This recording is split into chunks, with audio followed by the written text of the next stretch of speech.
Hello students, welcome to from the basics YouTube channel. मैं हूं अरूफ और आज हम लोग स्टार्ट करेंगे ऑसिलेशन चैप्टर को। क्लास 11 सीबीएसई पे हैं ये चैप्टर। तो इसका इंट्रोडक्टरी क्लास है आज। तो आज हम लोग डिस्कस करेंगे ऑसिलेशन मोशन के बारे में, मतलब जो कोई भी एक ऑब्जेक्ट किस कंडीशन पे हम बोल सकते हैं कि वो ऑब्जेक्ट ऑसिलेशन कर रहा है ना, उसके बारे में डिस्कस करेंगे। देखो, मोशन कितना टाइप का पढ़े हो, ट्रांसलेशनल मोशन, रोटेशनल मोशन, है ना, ये सब ऑलरेडी पढ़ चुके हो। अभी यहाँ पे जो नया टाइप का मोशन हम बोल रहे हैं वो ऑसिलेशन है। ऑसिलेशन मतलब क्या है, जैसे मतलब ये चीज़ सुने होंगे कि पेंडुलम जो है वो ऑसिलेट करते हैं, है ना। क्लॉक के अंदर पेंडुलम रहता था पहले और वो ऑसिलेट करता था विद सम मतलब फ्रीक्वेंसी, और उसकी वजह से हमारा टाइम जो है वो मतलब क्लॉक पे दिखाई देता था। तो वो ये जो पार्टिकल है, ये जो पेंडुलम का बॉब है, यहाँ पे बॉब जो अटैच है स्ट्रिंग के साथ, वो एक मीन पोजीशन पे, वो मतलब जब इक्विलिब्रियम पे रहे, जब उसके ऊपर कोई नेट फोर्स काम नहीं कर रहे हैं, ठीक है, तो वो क्या होंगे, वो इस टाइप पे ऐसे जैसे स्टैटिक कंडीशन होता है वो ऐसे लटक के रह जाएंगे वो उस कंडीशन पे। लेकिन अगर इसको थोड़ा डिस्टर्ब कर दिया जाए, फोर्स देके डिस्टर्ब कर दिया जाए, तो क्या होगा, ये ऐसे ऐसे ऑसिलेट करता रहेगा, इधर एक बार जाएगा इधर एक बार जाएगा, है ना, ऐसे ऐसे ऑसिलेट करता रहेगा।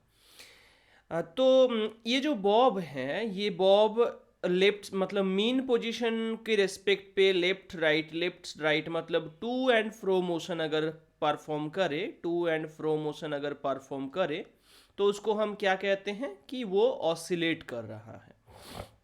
लेकिन एक चीज़ यहाँ पे बोलना होगा कि देखो, कोई भी ऑब्जेक्ट जैसे कि वाइब्रेशन, मतलब अगर वाइब्रेशन की बारे में हम सोचें, वाइब्रेशन क्या है, वाइब्रेशन में भी तो सेम चीज़ होता है।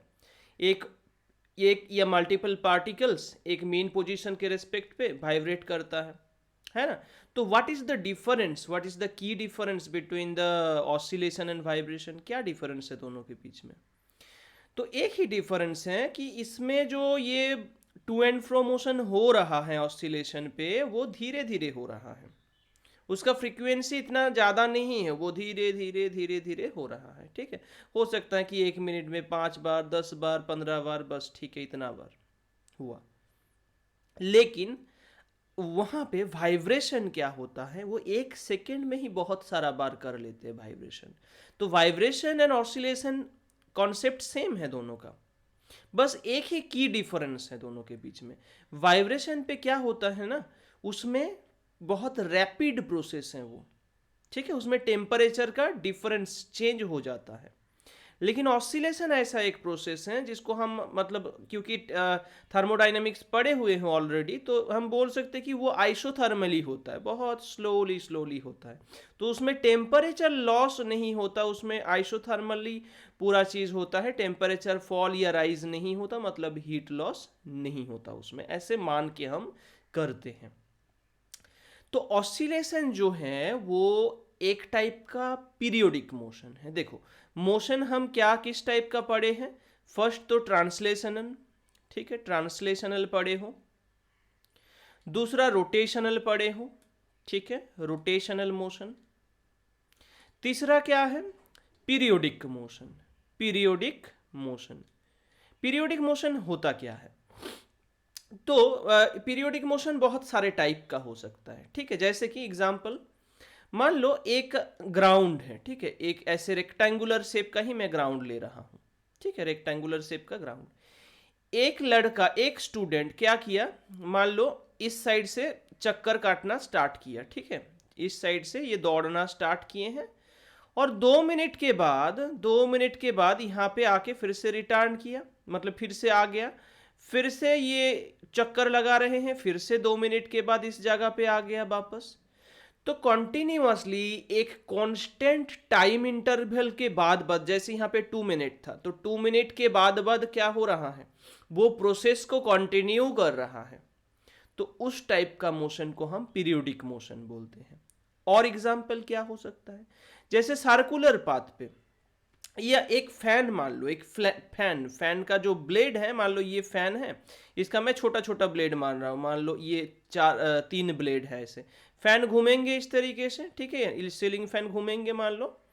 अभी अगर ये घूमेंगे तो उस टाइम पे इसको मार्क कर देते इस ब्लेड के ऊपर, ठीक है, एक ब्लेड के ऊपर अगर मार्क कर देते हैं तो वो फैन अगर कांस्टेंट स्पीड पे घूम रहा है ना, तो ये देखा जाएगा कि कुछ टाइम के बाद हो सकता है कि 2 सेकेंड या 1 सेकेंड या 0.5 सेकेंड या और भी कम, जितना तेजी से घूमेंगे उतना कम टाइम पे वो जल्द मतलब रिपीट करेंगे, एक बार कंप्लीट कर देंगे, ठीक है। तो जितना स्लो स्लो घूमेंगे उसमें उतना ज़्यादा टाइम लगेंगे एक चक्कर कंप्लीट करने में, ठीक है। तो ये जो पॉइंट है, ये जो फैन का ब्लेड है, ये मान लो 1 सेकेंड के बाद इधर इसको कंप्लीट किया, ठीक है, एक बार फिर से रिपीट करके 1 सेकेंड लगा, फिर से रिपीट करके 1 सेकेंड, ऐसे 1 सेकेंड करके करके ये प्रोसेस को कंटिन्यू कर रहा है ना। तो जैसे जैसे साइकिल का या बाइक का देखे होंगे, जो जिस जगह पे पंप पंप देते हैं, अगर तुम कांस्टेंट स्पीड पे साइकिल चला रहे हो तो वो जो पंप देने का जो जगह है ना, वो कंटिन्यूअसली जो वाल्व है वहाँ पे वो कंटिन्यूअसली ऐसे ऐसे रोटेट करते हैं, है ना। तो कंटिन्यूअसली क्योंकि एक ही जगह पे वापस आ रहे हैं, एक ही मोशन को वो दोहरा रहे हैं, तो उस टाइप का मोशन को हम क्या बोलते हैं, पीरियोडिक मोशन बोलते हैं। एंड पीरियोडिक मोशन का एक फिक्स्ड टाइम पीरियड होता है, मतलब अगर एक्सिलरेटेड सर्कुलर मोशन है, मतलब नॉन यूनिफॉर्म सर्कुलर मोशन होगा तो वो पीरियोडिक मोशन नहीं माना जाएगा उसको, क्योंकि उसमें तो पीरियड चेंज हो जाएगा ना, टाइम पीरियड को फिक्स्ड होना है, नहीं तो नहीं होगा, ठीक है। जैसे अभी ऑसिलेशन भी क्या पीरियोडिक मोशन है, उसमें भी तो सेम चीज हो रहा है। इसमें मान लो एक ये पेंडुलम है, ठीक है, इधर गया, मान लो यहां से ही स्टार्ट हो रहा है, ठीक है, यहां से स्टार्ट हुआ, एक बार पूरा ऑसिलेशन, फिर से एक बार पूरा ऑसिलेशन, फिर से एक बार पूरा ऑसिलेशन, मतलब क्या हो रहा है, ये कंप्लीट कर रहा है ना, 1 2 3, 1 सेकेंड 2 सेकेंड कुछ भी टाइम लग सकता है इसमें, 1 2 सेकेंड कुछ भी टाइम लग सकता है एक में, लेकिन प्रोसेस को तो कंप्लीट कर रहे हैं। अगर मान लो 2 सेकेंड लगा ऑसिलेट करने में, तो 2 सेकेंड हर टाइम पे 2 सेकेंड ही लगेगा, 2 सेकेंड 2 सेकेंड 2 सेकेंड ऐसे। तो और इस प्रोसेस को ही कंटिन्यू किया जा कर रहे हैं ये पेंडुलम। तो ऑसिलेशन भी एक one kind of periodic motion है, ठीक है। तो पीरियोडिक मोशन हुआ। फोर्थ नंबर पे क्या है, harmonic motion. Harmonic motion, harmonic motion क्या है ना, जो साइन एंड कोसाइन का सिंपल फंक्शन होगा। साइन एंड कोसाइन का मतलब साइन स्क्वायर कॉस स्क्वायर ऐसा नहीं, सिर्फ साइन एंड सिर्फ कोसाइन का फंक्शन जो होगा वो हार्मोनिक फंक्शन उसको कहा जाएगा। फिफ्थ नंबर जो है सिंपल हार्मोनिक मोशन, सिंपल, जो कि इसके अंदर ही पड़ता है एक्चुअली, तो इसको अलग करके लिखने की जरूरत नहीं है कोई, हम इसके अंदर भी डाल सकते हैं इसको, SHM, simple harmonic motion SHM। इसके बारे में और डिटेल पे पढ़ेंगे, लेकिन आज हम लोग सिर्फ डिस्कस कर रहे हैं डिफरेंट टाइप्स ऑफ मोशन को। तो जैसे ट्रांसलेशनल मोशन हो गया, रोटेशनल हो गया, पीरियोडिक हो गया, हार्मोनिक हो गया, ठीक है। और एक क्या है, ऑसिलेटरी मोशन या वाइब्रेशन भी बोल सकते हो, तो ऑसिलेशन या ऑसिलेटरी मोशन भी बोल सकते हैं इसको। तो मैं क्या कहा, पीरियोडिक जो है, पीरियोडिक मोशन एक वास्ट टॉपिक है, उसके अंदर सारा चीज आ जाता है, मतलब ऑसिलेशन भी आ जाता है, हार्मोनिक मोशन भी आ जाता है। तो इन जनरल अगर हम बोले तो 3 टाइप का यहाँ पे हम मोशन पढ़ते हैं, ट्रांसलेशनल, रोटेशनल एंड पीरियोडिक। और ट्रांसलेशनल रोटेशनल का यहाँ पे कोई मतलब नहीं है, मैटर नहीं है डिस्कस करने का। यहाँ पे हम सिर्फ और सिर्फ पीरियोडिक के अंदर हार्मोनिक एंड ऑसिलेशन के बारे में डिस्कस करेंगे। हार्मोनिक भी ज़्यादातर नहीं आएगा, ज़्यादातर आएगा सिंपल हार्मोनिक मोशन, ठीक है। सिंपल हार्मोनिक मोशन क्या है, जस्ट हम इन शॉर्ट बोल रहे हैं कि सिंपल हार्मोनिक मोशन क्या है, SHM। तो वो एक इस मतलब इसके लिए बहुत सारा कंडीशंस है। ऐसे नॉर्मली एक पेंडुलम ऑसिलेट कर देंगे तो वो सिंपल हार्मोनिक मोशन होगा, ऐसा बिल्कुल भी नहीं है। सिंपल हार्मोनिक मोशन एक आइडियल कॉन्सेप्ट है जिसको इन रियलिटी कहीं पे भी देखा नहीं जाता, इन रियलिटी कहीं पे देखा नहीं जाता।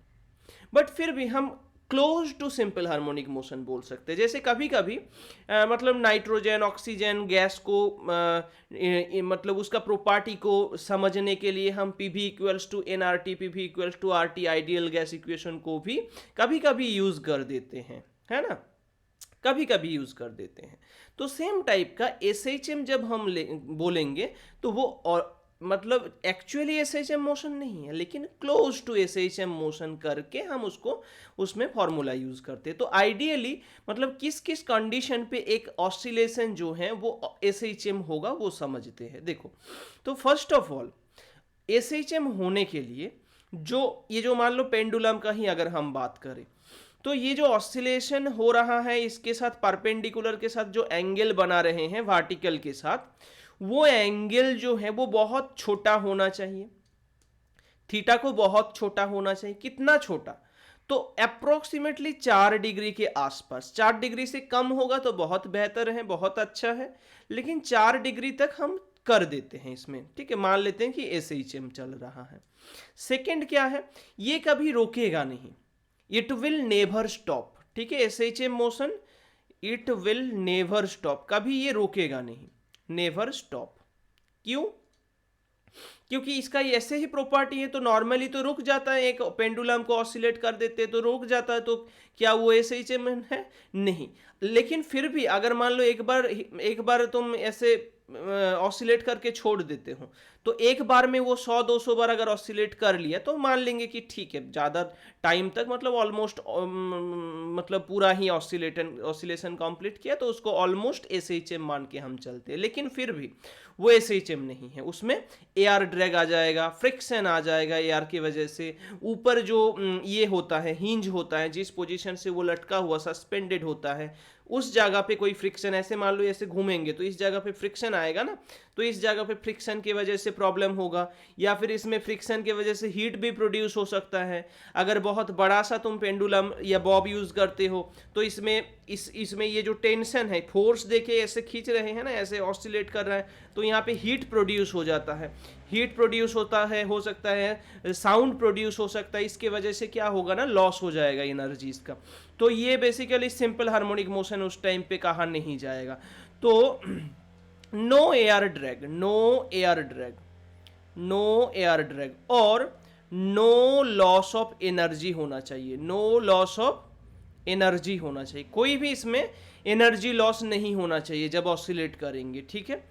No frictional loss, no frictional loss, ऊपर जो ये था हिंज था जहां से वो सस्पेंडेड था, तो नो फ्रिक्शनल लॉस, उसमें कोई फ्रिक्शन की वजह से लॉस नहीं होना चाहिए। No heat energy loss, no heat energy loss, कोई भी हीट एनर्जी लॉस नहीं होना चाहिए, ठीक है। तो ये सारा जो है ये एस एच एम का कंडीशन है, तब हम बोलेंगे कि ठीक है ये एस एच एम है। लेकिन फिर भी हम क्या कहे हैं कि कुछ कुछ सर्टेन कंडीशन पे हम मान लेते हैं कि ऑसिलेशन हो रहा है, ठीक है, बस इतना ही। तो आई होप जो पीरियड मतलब हार्मोनिक मोशन है, ऑसिलेशन है, वो थोड़ा थोड़ा समझ आया होगा, ठीक है। इसके बारे में और चर्चा करेंगे क्योंकि ये इंट्रोडक्टरी क्लास था, तो इतना ज़्यादा हम इसमें डिस्कस नहीं करेंगे, ठीक है। बस इतना ही इस क्लास के लिए। नेक्स्ट क्लास जरूर अटेंड करना, मैं आई बटन पे लिंक दे दूंगा या डिस्क्रिप्शन बॉक्स से तुम लोग लिंक ले सकते हो, वहाँ पे भी लिंक है, ठीक है। तो पूरा ऑसिलेशन चैप्टर एकदम अच्छे तरीके से विद न्यूमेरिकल्स हम इसको कंप्लीट कर देंगे, ठीक है। कुछ अगर डाउट हुआ होगा तो कमेंट सेक्शन पे कमेंट करना, और अगर पूरा क्लियर है तो लाइक कर देना इस वीडियो को एंड शेयर करना दोस्तों के साथ, ठीक है। Thank you for watching this video, thank you.